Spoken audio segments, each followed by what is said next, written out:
जो संख्याओं के परिवार को हम विगत में देख चुके हैं, प्राकृत संख्या, पूर्ण संख्या, पूर्णांक संख्या, परिमेय संख्या हम लोग नहीं पहुंचे थे। आज हमारा मुख्य ऑब्जेक्टिव, मुख्य लक्ष्य हमारा है परिमेय संख्या को ही देखना और समझना और उसके बारे में विशेष जानकारी प्राप्त करना। यहाँ हम प्राकृत संख्या को पहले देख चुके हैं, एक पुनरावृत्ति कर लेते हैं। 1 2 3 4 5 6 7 8 9 10 11 12 जितनी भी हमारी गिनती की संख्या है तो वो 1 से हम लोग गिनती 1 से शुरू करते हैं। तो 1 2 3 4 इस तरह से हम लोग जितना भी गिन सकते हैं ये हमारे प्राकृत संख्या हो जाती है। उसके बाद हमारा उससे एक बड़ा परिवार आता है, प्राकृत संख्या से थोड़ा सा बड़ा, नेचुरल नंबर हम लोग प्राकृत संख्या को कहते हैं। उसके बाद पूर्ण संख्या होती है, प्राकृत संख्या से थोड़ा सा बड़ा परिवार है। इसमें सिर्फ जो जीरो हम लोग जोड़ देते हैं तो संख्या पूर्ण हो जाती है और तब हम लोग 0 1 2 3 से ये करते हैं, ये हमारी पूर्ण संख्या हो गई। उसके बाद पूर्णांक संख्या है। पूर्णांक संख्या में हम लोग -1 2 3 4 5 -2 -3 -4 -5 -6 इसको भी शामिल कर लेते हैं तो हमारी संख्या पूर्णांक संख्या कहलाती है और इसको अंग्रेजी में इंटीजर कहते हैं। इसको आई से डिनोट करते हैं, यानी कि आई में शामिल हो गया ये नेचुरल नंबर हो गया, 0 शामिल कर दिए तो होल नंबर हो गया, पूर्ण संख्या हो गई, और ये माइनस वाला भी शामिल कर दिए तो हमारी पूर्णांक संख्या हो गई। यानी कि अभी तक जो 3 गो परिवार हम लोग देखे संख्याओं का परिवार, उसमें सबसे बड़ा परिवार हमारा था पूर्णांक संख्या। इसके बाद 7वीं कक्षा में जब हम आते हैं तो हम लोग परिमेय संख्या देखते हैं। परिमेय संख्या बहुत कुछ मिलता जुलता रूप है भिन्न का।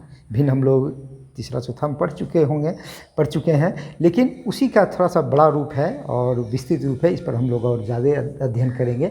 परिमेय संख्या, परिमेय संख्या p/q बट्टे के रूप में, भिन्न को भी हम लोग बट्टे के रूप में देख चुके थे। बट्टे के रूप में p/q के रूप की सभी संख्या, जहाँ p और q कहाँ से लिया गया है, इंटीजर से। ये साइन गणित में कहता है, इसको बिलोंग्स टू, माने आई से लिया गया है, इंटीजर से लिया गया है। पी और क्यू इंटीजर से लिया गया है। बिलोंग्स टू का मतलब है कि उसका यह सदस्य है। जैसे कि गुमला शहर है और गुमला शहर में 2 मोहल्ला है, शास्त्री नगर और शिवनगर। तो शिवनगर और शास्त्री नगर गुमला में शामिल है, तो शास्त्री नगर और शिवनगर बिलोंग्स टू गुमला, ये इसका अर्थ हुआ बिलोंग्स टू। चलिए, और ये क्यू, अब ये इंटीजर में तो 0 भी शामिल है, ये पूर्णांक में पी और क्यू कहता है कि पूर्णांक से लिए हैं तो ये तो 0 भी है, लेकिन क्यू कहता है कि 0 नहीं हो, 0 नहीं हो। अगर वो ऐसा है तब हमारा जो है ये रूप जो बनेगा वो हमारा परिमेय संख्या का बनेगा। तो हम देख रहे हैं कि ये हो गया नेचुरल नंबर, ये हो गया होल नंबर पूर्ण संख्या, और ये हो गया हमारा पूर्णांक संख्या। अब परिमेय संख्या में हम लोग बच्चे लिख दिए, 0/1 परिमेय संख्या हो गई। 0 अकेले भी हमारा परिमेय संख्या है, और किसी के बच्चे में 1 अगर हम लोग लिखते हैं, 1/1 2/1, 3 को हम लोग लिख सकते हैं 3/1, 4 को लिख सकते हैं 4/1, तो ये सभी हमारा परिमेय संख्या हो गया। 0/1 हम लोग लिख सकते हैं, तो ये इस तरह से ये भी हमारा पूर्ण संख्या भी हमारा सभी परिमेय संख्या में शामिल हो गया। और पूर्णांक संख्या को हम लोग -5 को हम लोग लिख सकते हैं -5/1, -4/1, -2/1, सबके नीचे में /1 लिख सकते हैं। तो इस तरह से हमारा पूर्णांक संख्या भी परिमेय संख्या का भाग हो गया। जैसे कि हम लोग लिख सकते हैं 5 = 5/1, हम लोग लिख सकते हैं -6 = -6/1। तो ये -6 या 5 ये सभी हमारा हो गया परिमेय संख्या का रूप में आ गया, p/q के रूप में आ गया, इसलिए इसको हम लोग परिमेय संख्या कह सकते हैं सभी पूर्णांक संख्या को। अब हम लोग देख रहे हैं कि 2/2, 1/2, माने इस तरह से हम लोग बच्चे के रूप में 1/1, 1/2, 1/3, 1/4, 1/5, 1/6 कुछ भी लिख सकते हैं, हमारा परिमेय संख्या हुआ। 1 के बाद अगर हम 2 कर दिए तो 2/1, 2/2, 2/3, 2/4, 2/5, 2/6, इस तरह से हम बढ़ते चले जाएंगे। ये सभी हमारा परिमेय संख्या के रूप में आएगा, p/q के रूप में आ गया। इसी प्रकार 3/1, 3/2, 3/3, 3/4, 3/5, 3/6, ये जितना भी आएगा ये सभी हमारा परिमेय संख्या p/q के रूप में आ गया। हाँ, नीचे में 0 हम नहीं कर रहे हैं, तो ये सभी हमारा परिमेय संख्या आ गया। ये हम पहले से लिखे हुए थे, थोड़ा सा आपका समय बच जाएगा। चलिए आगे हम लोग अब देखते हैं, परिमेय संख्या समझ गए। अब हम लोग इसको संख्या रेखा पर निरूपण हम लोग देखते हैं कि इसको हम लोग कैसे संख्या रेखा पर निरूपित करते हैं, इसको ज़रा समझ लेते हैं। एक संख्या रेखा हम लोग लिख देते हैं, बना लेते हैं इस तरह से, क्लियर है। बीच में हम लोग 0 कर दिए, ये हो गया 1, ये हो गया 2 3 4 5 एंड सो ऑन। इधर हो गया हमारा -1, -2, -3, -4, -5 एंड सो इस तरह से। तो ये हमारा हो गया जो प्रदर्शन है, ये अभी जो हम संख्या रेखा बनाए हैं इसको हम लोग संख्या रेखा लिख सकते हैं। संख्या रेखा, इस पर हम लोग पूर्णांक संख्या को दर्शाए हैं। यहाँ से यहाँ तक प्राकृत संख्या हो गया, जीरो को शामिल कर लिए तो पूर्ण संख्या हो गई, और माइनस को भी शामिल कर लिए तो पूर्णांक संख्या हो गई। और परिमेय संख्या जो है ये सब तो है ही, अभी हम लोग देख चुके कि 2 को हम लोग 2 बच्चे 1 लिख सकते हैं, तो 2 भी हमारा परिमेय संख्या है। लेकिन 2 और 3 के बीच में अगर ये आ गया हमारा 2 पूर्णांक 1 बचे 2, मैंने 2 ये पूरा और ये आधा, तो ये भी हमारा हो गया परिमेय संख्या। इसको हम लोग 5 बचे 2 लिखते हैं, 5 बचे 2, 5 बचे 2। अब इसको हम लोग कैसे दर्शाते हैं, ये तो हम लिख दिए, लेकिन इसको दर्शाने का तरीका हम लोग अब देखते हैं कि क्या होता है। तो जैसे कि कुछ भी एक उदाहरण हम लोग ले लेते हैं, जैसे कि हम लोग लिख लिए 3 बचे 4। 3 बचे 4 का मतलब हुआ, तो भिन्न भिन्न पर आते हैं। भिन्न और परिमेय संख्या दोनों छोटा बड़ा भाई के रूप में है। भिन्न छोटा भाई है तो परिमेय संख्या बड़ा भाई है। यहाँ हम लोग देखते हैं कि 3 बचे 4 अगर हमारी एक संख्या है, इसको हमको संख्या रेखा पर दर्शाना है। तो ये हमारा सम भिन्न हुआ। ऊपर में अंश अगर छोटा होता है तो उसको सम भिन्न कहते हैं, और इसका वैल्यू हमेशा 1 से छोटा होगा। जितना सम भिन्न होगा उसका वैल्यू, या उचित भिन्न प्रॉपर फ्रैक्शन जो होगा उसका वैल्यू 1 से छोटा होता है, यानी कि 0 और 1 के बीच में आएगा। ये तो नेगेटिव होता नहीं है, नेगेटिव होगा परिमेय संख्या में तो हम नेगेटिव में आएंगे, लेकिन अभी हम लोग पॉजिटिव को समझ लेते हैं। तो 0 और 1 के बीच के भाग को 4 भाग में बांटते हैं, 3 भाग लेते हैं। तो 1 हो गया, 2 हो गया, 3, 4, 1, 2, 3, 4 भाग में हो गया। अब ये 3 बचा 4 कहाँ आएगा, 3 भाग हम ले लिए, इसमें से 3 भाग ले लिए, तो ये हो गया हमारा 3 बचे 4। ये परिमेय संख्या हो गई हमारी। ये 3 बचा 4 जो है नेचुरल नंबर में नहीं आया था, प्राकृतिक संख्या में नहीं आया था, क्योंकि प्राकृतिक संख्या 1 से शुरू हुआ था। पूर्ण संख्या में आया क्योंकि पूर्ण संख्या में 0, 1, ये 3 बचे 4 छूट गया था, 2, 3, 4 ऐसे आया था। और पूर्णांक संख्या में नहीं आया था कि वो भी आया था हमारा माइनस में गया था, और ये पूरा अंक है उसको खाली शामिल किया था, अपने में समाहित किया था। लेकिन ये बीच बीच में बहुत सारे बिंदु हैं, इसको हम लोग परिमेय संख्या में दिखा सकते हैं। हालांकि हर बिंदु को नहीं दिखाएंगे, ये ऊंचे कक्षा की बात हो जाएगी।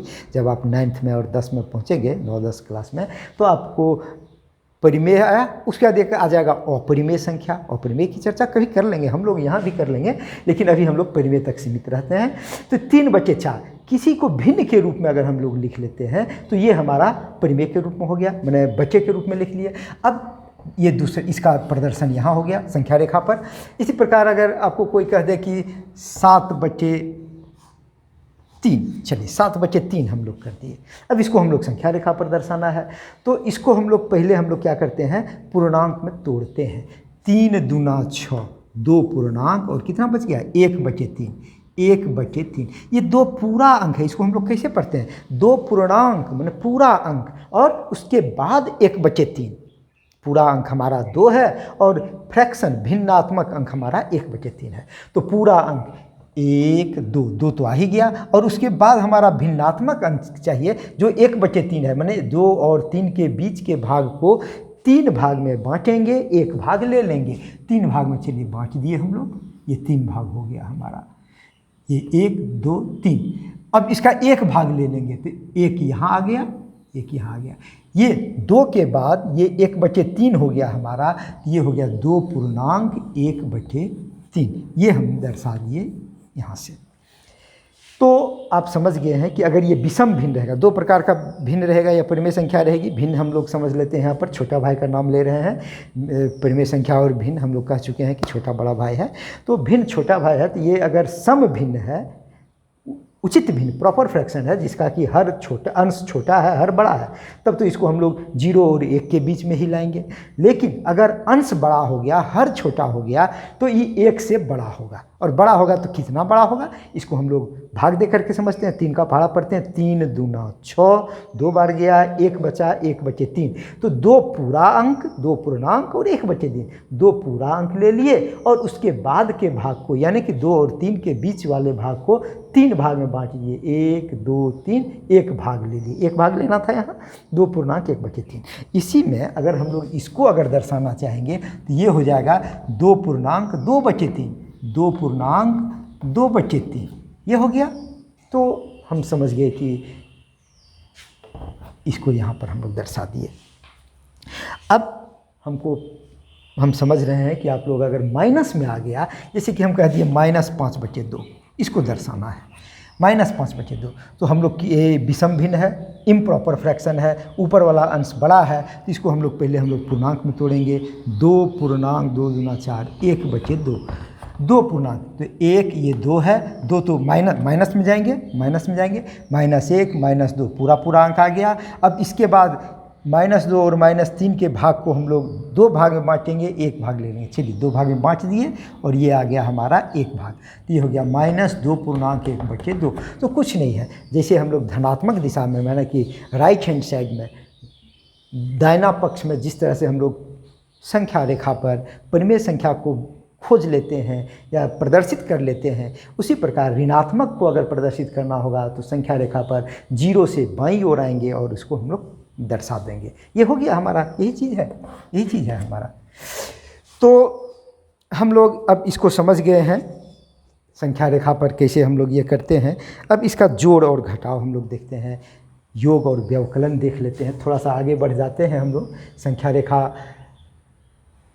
से अलग हट करके थोड़ी चर्चा करते हैं, लेकिन भिन्न का कंसेप्ट, भिन्न की अवधारणा को हमेशा हम लोग ध्यान में रखेंगे। संख्या, परिमेय संख्या के भी जोड़ और घटाव में, भिन्न में हम लोग देखे थे समहर भिन्न और विषम हर भिन्न। समहर भिन्न कहते हैं कि जिसका हर समान हो, और विषम हर भिन्न जिसका हर अलग अलग हो। जैसे कि हम लोग कहती है यहाँ 3/2, 5/2, 9/2, ये इसका हर बराबर है 2 है। अब इसको अगर हमको जोड़ना होता है, मान लीजिए इस दोनों को हम लोग जोड़ रहे हैं, तो 3/2 को हम लोग जोड़ना है तो क्या करते थे, यहाँ हम लोग इसको अगर हम लोग भिन्न में बदलते थे तो ये हो जाता था 1.1/2, ये हो जाता था। अच्छा, थोड़ा छोटा एग्जाम्पल लेते हैं, छोटा एग्जाम्पल समझने में सुविधा होगी। चलिए, ये हम लोग विषम भिन्न ले लिए, जैसे कि हम लोग किए 1/3 और 2/3 को हमको जोड़ना है। तो 1/3 और 2/3 को जोड़ना है, तो एक हम लोग यहाँ पर एक दर्शाए, इसको एक चीज़ को 3 भाग में बांट दिए और एक भाग को सेट कर दिए, और दूसरा फिगर, ये वाला फिगर को अगर हम दर्शाते हैं तो एक भाग को फिर से हम लोग 3 भाग में बांट दिए और 2 भाग को हम लोग सेट कर दिए। तो अब यहाँ पर हम देख रहे हैं, थोड़ा सा इसको 2 भाग को हम लोग सेट कर देते हैं, ये 2 भाग को। अब हम देख रहे हैं कि ये 1/3 ये दर्शा रहा है और ये हो गया हमारा 2/3। इस दोनों को जब जोड़ेंगे तो क्या करेंगे, दोनों को सटा देंगे, जोड़ेंगे, तो इसका ई पोर्शन को, शेडेड एरिया को उठा के अगर हम इसमें सेट कर देंगे तो पूरा एक बन जाएगा, पूरा एक रोटी बन जाएगी, या एक वस्तु, कोई भी एक वस्तु, एक नग बन जाएगा। तो क्लियर है कि 2 भाग है और ये 1 भाग पहले से था, तो 2 भाग मिल गया, तो तीनों भाग को कवर कर लेगा ये। इसको अगर हम उठा करके यहाँ सेट कर देंगे तो 1, 2 यहाँ वाला और 1 यहाँ वाला, तीनों हो जाएगा। यानी कि ये दोनों को जोड़ेंगे तो ये बराबर 1 हो जाएगा। कैसे हो जाएगा, यहाँ देखते हैं। ये तो हम पिक्टोरियल रिप्रेजेंटेशन को देखे, चित्रीय निरूपण को देखे। यहाँ हम लोग कैसे करते हैं अंकगणित में, 1/3, 2/3, बहुत सिंपल है। इसको अगर नीचे का हर समान होता है तो हर को हम लोग नीचे लिख देते हैं और ऊपर वाले को साधारण जोड़ से जोड़ देते हैं, और ये हो गया हमारा 3/3। 3 से ये कट गया, 3 एका 3, 3 एका 3, ये 1/1 बराबर 1। 1 को हम लोग 1/1 लिख सकते हैं, ये 1 हो गया। ये हम अंकगणितीय विधि से जोड़ दिए, ये हम लोग चित्रीय विधि से जोड़ दिए हैं। तो हम देख रहे हैं कि जब हमारा, अब इसी तरह से इसको हम जनरलाइज कर दे रहे हैं, इसीलिए छोटा एग्जाम्पल लिए थे। अब जैसे कि हम कर दिए 5/3 जोड़ 7/3, इसको जोड़ना है तो क्या करेंगे हम लोग, नीचे वाला को तो लिख दिए 3 और ये कर दिए 5 जोड़ 7, 7 और 5 12/3। यहाँ पर हम काटे थे 3 से, यहाँ भी देखिए ऊपर में 3 का पहाड़ा में आता है, 3 एका 3, 3 चौके 12, 4/1। 4/1 को 4 लिखते हैं, हम लोग परिमेय संख्या में भी देखे हैं कि 4 को हम 4/1 लिख सकते हैं। तो ये हमारा उत्तर हो गया 4, यानी कि 5/3 और 7/3 को जोड़ेंगे तो 4 गो इकाई हमको मिल जाएगा। यहाँ हम समहर भिन्न का समहर परिमेय संख्या जो था उसका जोड़ को समझ गए। अगर परिमेय संख्या में भी नीचे में अगर हर बराबर है तो बस ऊपर को जोड़ के नीचे वाला हर को लिख देना है और उसके बाद कटेगा काट देना, नहीं कटेगा छोड़ देंगे। अब विषम अगर रहता है तो वैसे उसको हम लोग कैसे करते हैं, क्लियर है। समहर को हम लोग समझ चुके हैं, इसको इतना ही मिटाते हैं, अब समझेंगे। अब अगर हमको आ गया जैसे कि 5/4 जोड़ 7/6, इसको हमको जोड़ना है। तो इसमें हम देख रहे हैं कि ये 4 है, ये 6 है, समहर तो है नहीं। हम अब यहाँ पर प्रयास करते हैं कि ये समहर बन जाए। समहर बनाने का तरीका हम लोग लघुत्तम में पढ़े हुए हैं, लघुत्तम नीचे क्लास में 5वां 6ठा में हम लोग देखे हुए थे। तो लघुत्तम निकालेंगे 4 और 6 का। अब वो आसान तरीका हमारा लघुत्तम का ये होता था कि 4 का पहाड़ा पढ़ेंगे और ऐसी संख्या लिखेंगे कि 4 और 6 दोनों के पहाड़े में सबसे पहले आ जाए। जैसे कि 4 दूना 8, 6 का पहाड़ा में नहीं आया, 4 तिया 12, 6 दूना 12, 12 जो है 4 और 6 का लॉसौ ये बराबर 12, 4 तिया 12, 6 दूना 12, यानी 4 और 6 के पहाड़े में 12 सबसे पहले आ गया है। यही लघुत्तम हमारा अपवर्त्य है। तो ये हो गया 12। तो 12 अब हम नीचे में 12 कर सकते हैं, क्योंकि 4 को भी कुछ से गुना करेंगे तो 12 आ जाएगा, 6 को भी कुछ से गुना करेंगे तो 12 आ जाएगा। कितना से गुना करेंगे अभी हम लोग पता करते हैं। अब 4 का पहाड़ा पढ़िए, 12 लाना है, 4 एका 4, 4 दूना 8, 4 तिया 12, 12 लाना था, 3 से गुना कर दिए। और तुल्य भिन्न में हम लोग पढ़े हुए हैं कि नीचे में जितना है अंक से गुना किए हैं उतने ही संख्या से अगर ऊपर भी गुना कर देते हैं तो भिन्न हमारा तुल्य होता है, यानी कि ये बराबर ये हो जाएगा, कोई चेंजिंग नहीं हुआ। 5/4 बराबर हम लिख सकते हैं 5 × 3/4 × 3 लिख सकते हैं, बीच में जोड़ दे दिए। अब 7/6, 6 को कितना से गुना करेंगे तो 12 हो जाएगा, 6 दूना 12 लाना था ना, लघुत्तम हम लोग इसीलिए निकालते हैं। 6 दूना 12, तो ऊपर में हम लोग फिर 2 से गुना कर देंगे, 7 दूना 14, ये इसका तुल्य भिन्न हुआ, ये दोनों तुल्य भिन्न है। 7/6 को ऊपर और नीचे अंश और हर में 2-2 से गुना कर दिए, तुल्य भिन्न हमको मिल जाता है। तुल्य भिन्न परीक्षा में तुल्य भिन्न भी आ जाता है लिखने के लिए कि 5/2 का तुल्य भिन्न बताइए, तो 5/2 को 2 से गुना कर दिए तो 10/4, ऊपर नीचे दोनों में गुना कर दिए अंश और हर में, तो 10/4 हो गया। यहाँ हम देख लिए ये हो गया हमारा। अब क्या हो गया, ये हो गया 5 तिया 15/12 जोड़ 7 दूना 14/12। अब समहर हो गया, समहर जैसे ये समहर था तो समहर हो गया, तो नीचे में हम लोग 12 लिख दिए, ऊपर में 15 जोड़ 14 बराबर हो गया 29/12, ये आंसर हो गया। तो हम समझ गए कि हम लोग इसका लॉसो निकालते हैं और लॉसो निकालना आसान है। छोटा छोटा चीज़ बनाइए, बहुत छोटा छोटा बनाइए आप प्रैक्टिस के लिए, फिर बाद में जैसे होगा हम लोग बड़ा बड़ा चलेंगे। चलिए इधर मिटा करके हम लोग कुछ सवाल दे देते हैं प्रैक्टिस के लिए। क्या सवाल देते हैं यहाँ पर आप देखिए। पहला सवाल हम लोग लिए 7/6 जोड़ 9/8। दूसरा दोनों का पहाड़ा पढ़ेंगे, जो सबसे पहले टैली कर जाएगा जो संख्या, वो 6 और 8 का लॉस हो जाएगा। कौन चीज़ हो जाएगा? 6 दूना 12, 6 तिया 18, 8 में नहीं कटा, 6 चौक 24, 8 तिया 24, तो 6 चौक 24, 8 तिया 24, 24 हमारा लॉस हो गया। इसी तरह से आगे बढ़ेंगे, जैसे कि हम कर दिए 5/12 जोड़ 7/8। तीसरा इसको प्रैक्टिस कर लीजिएगा, 7/4 जोड़ 11/10। चलिए प्रैक्टिस कर लीजिएगा। 4 और 10 का पहाड़ा हम लोग देखेंगे कहाँ पर टैली कर जा रहा है, वही हमारा हो जाएगा लॉसो। तो अब हम लोग आते हैं इसका व्यवकलन को भी हम लोग यहीं पर समझ लेते हैं। चलिए व्यवकलन को भी हम लोग यहाँ पर समझ लेते हैं। व्यवकलन में मैंने घटाव में कुछ नहीं करना है। अगर ये हमारा घटाव है तो यहाँ पर घटाव चिन्ह दे देंगे, और अंत में यहाँ पर भी घटाव का चिन्ह दे देंगे। वही काम करेंगे। पहले हम लोग 4 और 6 का लॉसो लिए जो कि 12 हो जाएगा, तो 12 को 4 को हम लोग 3 से गुना करेंगे तो 12 हुआ, उस 3 से फिर 5 को भी गुना करेंगे, 6 को 2 से गुना किए तो ये 12 हो गया, तो 7 को भी 2 से गुना करेंगे तुल्य भिन्न लाने के लिए। इस 5/4 बराबर हो गया हमारा 15/12 और 7/6 बराबर हो गया 14/12। अब 12 हमारा समहर हो गया तो 12 लिख दिए। यहाँ जोड़ था, अब जोड़ नहीं दे के घटाव दे दिए तो ये हमारा बदल गया, 15 में से 14 गया 1/12, ये आंसर हो गया। तो जोड़ और घटाव एक ही चीज़ है, खाली हमको जोड़ के जगह घटा देना है। तो ये हम लोग समझ गए। अब आगे हम लोग देखते हैं इसमें परिमेय संख्या में कि संक्रिया का क्या गुण होता है। इसको हमको लगता है एक बार इसको स्क्रीनशॉट ले लेंगे तो आपको पता चल जाएगा। इसमें आप जोड़ घटाव करके भी बना सकते हैं, तो दोनों आप बना लेंगे। प्रैक्टिस कर लेना है, जितना अधिक प्रैक्टिस करेंगे गणित आपको उतना साथ देगा। प्रैक्टिस नहीं करने पर गणित धोखा दे देता है। विद्यार्थी को लगता है कि हम तो बहुत सीख गए हैं, हम समझ गए हैं, परीक्षा में बन जाएगा, और परीक्षा में बनता नहीं है। परीक्षा में बनने के लिए प्रैक्टिस महत्व का चीज़ है। हम लोग अब आते हैं पहला, संवृत्त नियम। संवृत्त नियम एक उदाहरण से जैसे पूर्णांक संख्याओं का उदाहरण ले करके हम समझते रहेंगे कि हम लोग परिमेय संख्या में उसका कैसे इम्प्लीमेंट करते हैं।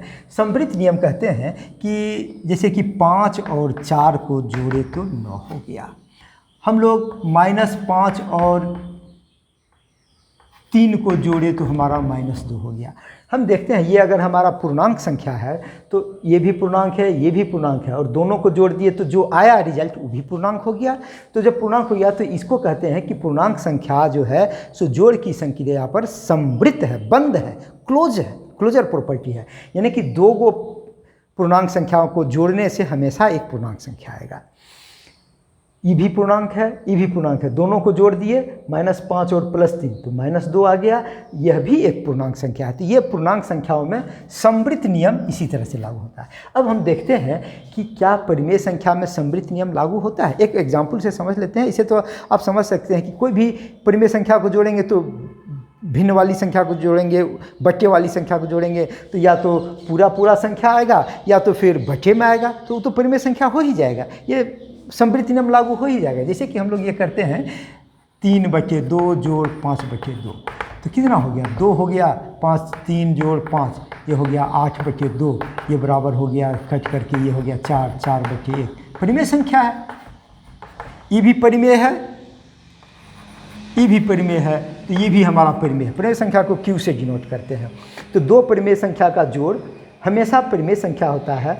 तो इसलिए हम कह सकते हैं कि जोड़ की संक्रिया पर ये परिमेय संख्या जो है सो संवृत्त होता है। यहाँ लिख देंगे जोड़ की संक्रिया पर परिमेय संख्या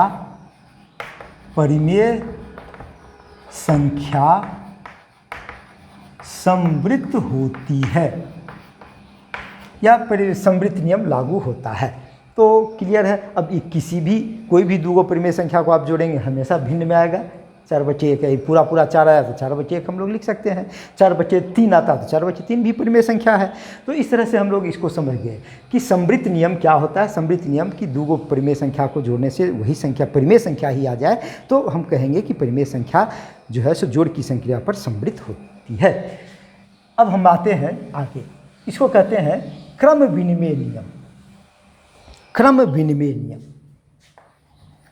दूसरा क्रम विनिमय नियम।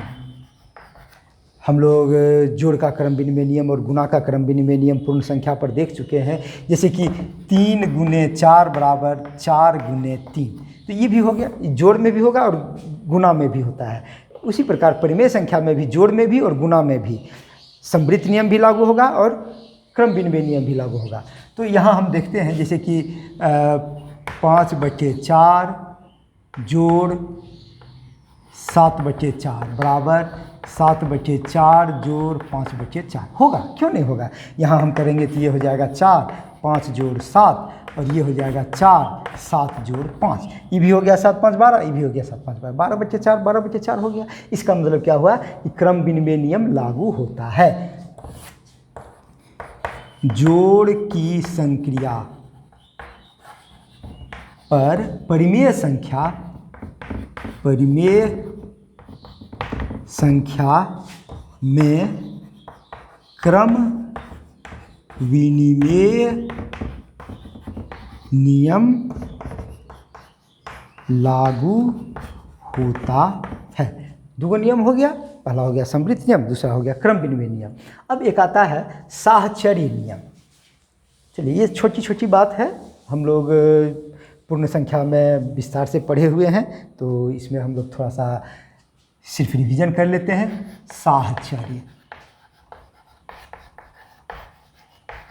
साहचर्य नियम होता है जैसे कि 2/3 जोड़